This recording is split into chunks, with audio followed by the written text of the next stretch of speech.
नमस्कार दोस्तों, स्वागत है आप सभी लोगों का आपके अपने चैनल ट्रेडर्स डायरी में। दोस्तों आज हम बात करने वाले मन्नापुरम फाइनेंस के ऊपर। क्या मन्नापुरम फाइनेंस के स्टॉक में गिरावट और बढ़ेगी, क्या और नीचे के लेवल दिख सकते हैं? आज हम इसके ऊपर बात करने वाले। और मैं आपको बता दूं, जब भी मन्नापुरम के बारे में बात करते हो आप प्लीज़ चार्ट हमेशा जरूर देखा करिए, क्योंकि चार्ट में हर चीज़ छुपी हुई है। और यहाँ पर जो है काफ़ी दुख की बात है कि जहाँ से हमने जर्नी स्टार्ट की थी मन्नापुरम फाइनेंस में, वहीं पर लौट फिर कर हम वापस आ गए। सारे के सारे गेंस जो है वो ख़त्म हो चुके हैं। जो हमने कमाए थे वो सब जा चुका है। एटलीस्ट यहाँ पे जितने पॉइंट्स हैं वो वहाँ पर यहाँ पर जो है वो सब गवा बैठे हैं। और जो 210 के लेवल पे जिन्होंने यहाँ पर खरीदा वो अब दिक्कत की ओर है, क्योंकि मिड कैप और स्मॉल कैप अब उनका साथ भी नहीं दे रहा और यहाँ पर किसी का भी साथ नहीं दे रहा। लगातार यहाँ पर गिरावट है। तो चलिए पहले चार्ट को जो है वो समझते हैं और यहाँ पर समझते हैं कि यार जिनको नए यहाँ पर शेयर खरीदने हैं वो शेयर खरीद सकते हैं, या जिनको एवरेज करना है, जो लोग रखे हुए हैं शेयर्स उनको एवरेज करना चाहिए यहाँ पर या नहीं, और इसके बारे में समझते हैं। चलिए देखते हैं पूरी इंफॉर्मेशन। तो दोस्तों ये चार्ट है मन्नापुरम का। अब इसमें पैटर्न क्या बन रहा है हम इसके ऊपर बात कर चुके हैं। जब इसमें पहले दिन उस दिन जब इसके रिजल्ट के बाद जो है 11-12% हमको इस स्टॉक में गिरावट दिखी थी, हमने बात की थी इसके ऊपर। चार्ट पैटर्न समझा। लेकिन अब जो चार्ट पैटर्न है वो कुछ ज़्यादा खास है। अब खास क्यों है? बहुत ज़्यादा चीज़ें देखने लायक है।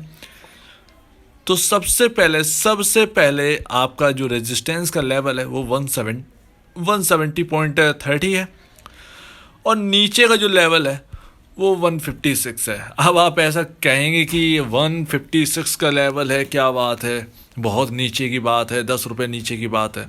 जी हाँ, असल में स्टॉक ने जहाँ से चलना स्टार्ट किया हम सीधे उसी जगह पर वापस पहुँच गए हैं। सारे के सारे गेंस खराब हो चुके हैं।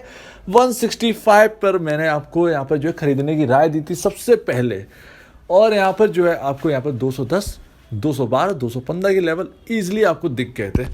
एक अच्छी खासी हमको तेजी दिख रही थी। लेकिन अब स्टॉक में क्या हुआ है, ये 6 दिन हो चुके हैं। 6 दिन इस ट्रेजेक्ट्री में यहाँ पर जो है इस रेंज में ये काम कर रहा है, और इसमें लौटना जो था वो काफ़ी ज़्यादा यहाँ पर जो है दुखदाई था। यहाँ पर जो है काफ़ी ज़्यादा यहाँ पर जो है दिक्कतों वाला था। तो अब इस रेंज में आ चुका है। ये रेंज है आपकी 170.30 से लेकर 155.90, 156.25 की रेंज है। अब इस रेंज में 6 दिन से काम कर रहा है। अब आप कहें 156 की रेंज में, क्योंकि दोस्तों ये वो रेंज है जहाँ से ये वो लेवल है 156 जहाँ पर यहाँ पर जो है स्टॉक ने उड़ान भरना स्टार्ट की और देखिए कहाँ तक की भरी थी, और वहीं पर हम वापस आ गए। 6 दिन से इस रेंज में 170 के ऊपर स्टॉक टिकने का नाम नहीं ले रहा है। यहाँ पर काफ़ी बार जो है जाने की कोशिश कर चुका है। अब इसका रीज़न क्या है मैं आपको बताऊँ। इस स्टॉक पर दोहरी मार है। एक्चुअली सभी स्टॉक पर दोहरी मार है। डबल यहाँ पर पिटाई हो रही है हर उस स्टॉक की जो स्मॉल कैप और मिड कैप के अंदर था। ये स्टॉक मिड कैप के अंदर आता है दोस्तों। और अब क्या है कि पूरे मार्केट में जितनी कंपनियां हैं सभी आप उठा के देख लीजिए, 90% Q1 के रिजल्ट जो है वो वीक आए हैं Q4 के रिजल्ट्स के अगर कंपेयर करते हैं तो। और अगर हम पिछले साल के Q1 को यानी 2020 जून को कंपेयर करेंगे इस साल के Q1 जून को, तो यहाँ पर थोड़े बढ़ोतरी यहाँ पर दिखती है। लेकिन असल में पिछले साल तो यहाँ पर लॉकडाउन हुआ था, तो उसमें तो गिरावट अच्छी खासी देखने को मिली। तो यहाँ पर जो है ऑब्वियसली बात है, यहाँ पर थोड़ा सा बेटर तो यहाँ पर नज़र आएगा। लेकिन कुछ कंपनियों ने यहाँ पर जो है Q1 पिछले साल से भी बुरा किया। इसने नहीं किया। इसकी कमेंट्री काफ़ी ज़्यादा ख़राब थी, मैंने आपको बताया था। तो चलिए वो बात की बात है। अभी हम अपने चार्ट पर वापस आते हैं। तो Q1 की पहली मार इस पर पड़ी। दूसरी चीज़, स्मॉल कैप और मिड कैप की जोरदार यहाँ पर जो है पिटाई हो रही है। जोरदार यहाँ पर जो है गिरावट हो रही है। कई स्टॉक तो 50% तक यहाँ पर जो है नीचे के लेवल दिखा चुके हैं अपने हाई से। ये इस तरीके का जो है मार्केट में सिनेरियो चल रहा है। असल में मैंने हर वीडियो में मैंने आपको बताया, मैंने आपको उसी दिन बताया कि मन्नापुरम जो है आपकी कोई गलती नहीं है। असल में मन्नापुरम जो मिड कैप में आते हैं, और मिड कैप में खेल क्या चला है कि यहाँ पर निफ्टी को जो है वो असल में ऊपर दिखाया गया है। बाइंग करके निफ्टी को तो ऊपर रखा गया है। लार्ज कैप स्टॉक्स में कोई सेलिंग ज़्यादा यहाँ पर नहीं लेके आए हैं ताकि यहाँ पर लोग समझ ना पाए। तो लार्ज कैप को जो है वो ऊपर रखा गया। इससे क्या है, निफ्टी हमको ऊपर दिखा। लेकिन स्मॉल कैप और मिड कैप में इतनी तेज गिरावट हमको देखने को मिली है कि असल में जो लोग मार्केट में वो यहाँ पर समझ ही नहीं पाए कि इन स्टॉक्स में गिरावट क्यों हो रही है। तो ये एक बड़ा प्रॉब्लम यहाँ पर जो है पीछे के दरवाजे से स्मॉल कैप और मिड कैप में दबाव बना दिया गया, तो उसका भी इम्पैक्ट जो है वो मनप्पुरम फाइनेंस के स्टॉक पे पड़ा है। और लार्ज कैप को ऊंचा करके ये दिखाया गया कि मार्केट के अंदर तेजी है। तो 80-80 पॉइंट ऊपर होता था, लेकिन स्मॉल कैप जो है वो 4 और मिड कैप जो है 3-3, 4-4% करके यहाँ पर डाउन जा रहे थे। तो ये एक इम्पैक्ट है जो कि मनप्पुरम के स्टॉक पे पड़ा है। और मनप्पुरम का स्टॉक जो है दोहरी मार से जो है इस रेंज में वापस आ गया। अब अगर इस रेंज को क्रॉस करता है 170.30 के ऊपर 2 दिन अगर बिता लेता है, 2 दिन अगर क्रॉस करके यहाँ पर जो है अपनी क्लोजिंग दे देता है, तो यहाँ पर जो है यहाँ पर हमको जो है सारी चीज़ें जो है वो नॉर्मल होते हुए नजर आएंगी। नहीं तो अगर इस स्टॉक ने यहाँ पर जो है अपने आप को नहीं संभाला और यहाँ पर जो है 200 डेमा के नीचे भी है, मैंने आपको 200 डेमा भी बताया था, 166.70 के आसपास 200 डेमा था, पिछली वीडियो मैंने आपको बताया था। 50 डेमा 181 के आसपास था, तो उससे तो नीचे ही चल रहा है। तो ध्यान रखिए 50 डेमा बहुत पहले टूट चुका है। 200 डेमा के ऊपर यहाँ पर जो है स्टॉक टिक नहीं पा रहा है, नीचे स्टॉक बार बार जाए 200 डेमा की। तो जब ये दोनों लेवल ही खतरे में आ गए तो स्टॉक पे जो है ऑलरेडी यहाँ पर खतरा है। तो यहाँ पर जो है आप ध्यान रखिएगा कि ये अगर मार्केट में मिड कैप और स्मॉल कैप में और प्रेशर बढ़ा तो यहाँ पर आपको और नीचे के लेवल दिखाई दे सकते हैं। हो सकता है कि आपको 155 का ईजिली यहाँ पर जो है लेवल दिखाई दे जाए। अब असल में यहाँ पर जो है आपको करना क्या है, आपको समझना पड़ेगा यहाँ पर जो है आपकी स्टॉप लॉस लेके जरूर चलना है। यहाँ पर देखिए गिरावट बहुत अच्छी खासी गिरावट हो गई है, गेंस तो खत्म हो गए हैं, तो यहाँ पर ज़्यादा यहाँ पर मुझे लगता नहीं कि यहाँ पर जो है गिरावट आनी चाहिए। अच्छे स्टॉक है, लेकिन फिर भी यहाँ पर हम ऑप्शन चेन देख के यहाँ पर समझ में आया कि सबसे ज़्यादा रेजिस्टेंस कहाँ है, सबसे बड़ा सपोर्ट कहाँ पर है। तो आप सपोर्ट के हिसाब से आप यहाँ पर जो है काम करते हुए चल सकते हैं। और नई खरीदारी की जहाँ तक बात है, किसी को नया खरीदना है मनप्पुरम फाइनेंस, तो प्लीज़ यहाँ पर जो है स्टॉक बहुत बढ़िया है। मार्केट का सिनेरियो बहुत ख़राब है, अभी भी बहुत ख़राब है, तो थोड़ा सा बी कॉशियस, यहाँ पर बच के रहें। चाहे जो होल्ड भी कर रहा हो मनप्पुरम को, तो आप यहाँ पर जो है सतर्क रहें, अलर्ट रहें। यहाँ पर मार्केट जो है कुछ और ही यहाँ पर रंग दिखा रहा है। चलिए अब हम देखते हैं ऑप्शन चेन और समझते हैं कि रेजिस्टेंस और यहाँ पर जो है सपोर्ट है वो कहाँ, किस लेवल पर, कहाँ पर ये क्यों बार बार ये 170 से नीचे आ जाता है। चलिए देखते हैं। तो दोस्तों आ चुके हैं ऑप्शन चेन में और ये अगस्त की है और देखते हैं ज़रा यहाँ पर है क्या।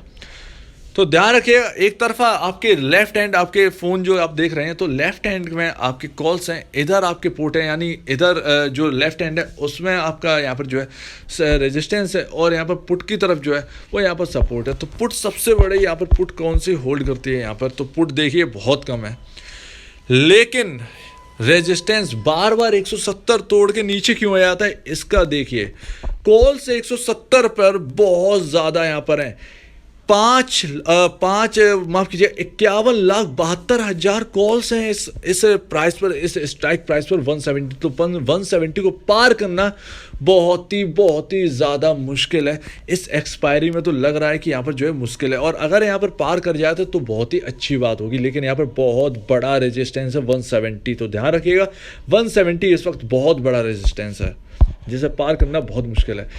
पुट में ज़्यादा कुछ है नहीं, पुट में 160 पर सबसे ज़्यादा खड़ी हैं पुट्स, और यहाँ पर 20,88,000 पुट्स जो है वो यहाँ पर खड़ी हैं यहाँ पर। और यहाँ पर जो माफ़ कीजिए पुट जो है, पुट यहाँ पर स्टैंड है 20,88,000। तो यहाँ पर जो है OI जो देखें तो यहाँ पर पुट्स भी यहाँ पर जो है थोड़ी सी घटी हैं। तो ध्यान रखिएगा यहाँ पर जो है, यहाँ पर आपका जो सपोर्ट है वो बिल्कुल भी यहाँ पर मजबूत नहीं है। ध्यान रखिएगा अगर 160 के आसपास आता है गिरावट में, या मार्केट में और गिरावट है, क्योंकि अभी अगर कल मार्केट जो ओपन होने वाला है तो एक्सजेएक्स निफ्टी दिखा रहा है कि 300 पॉइंट यहाँ पर डाउन है, निफ्टी 300 पॉइंट डाउन है अभी।